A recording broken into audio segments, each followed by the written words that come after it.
Welcome to my channel. Today we will be talking about PNC Bank's monthly maintenance fees. The short answer is yes. Many of PNC Bank's accounts have a monthly service or maintenance charge, but these fees can often be avoided. The exact fee and the ways to waive it depend on the specific account you have. For example, looking at PNC's personal checking accounts, which are generally offered as part of the Virtual Wallet suite. The Virtual Wallet Spend account has a monthly service charge of $7.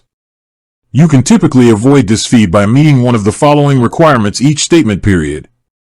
Maintaining a certain minimum average monthly balance in your linked accounts. Having a minimum amount of qualifying monthly direct deposits into the account. Being 62 or older. The Virtual Wallet with Performance Spend has a higher monthly fee, typically around $15.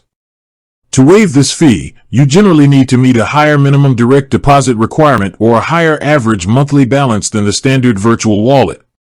The most premium tier, Virtual Wallet with Performance Select, has the highest monthly fee, around $25, but offers more benefits and has the highest requirements to waive the fee, such as a large combined balance or a significant amount in qualifying direct deposits.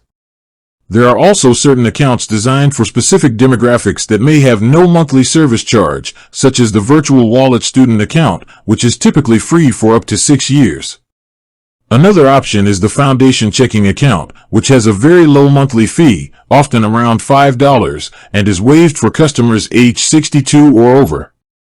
For PNC's Standard Savings account, the monthly fee is generally around $5, but it can be avoided by maintaining a small minimum average monthly balance, setting up an automatic monthly transfer from a PNC checking account, or being under age 18.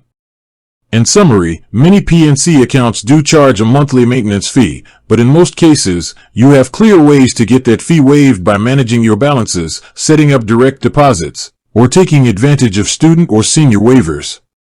Always check the current schedule of service charges and fees for your specific account to understand all the conditions. With that being said, thank you for watching. For more finance videos, kindly check my page. Please like, share, comment and subscribe to my channel. Thank you.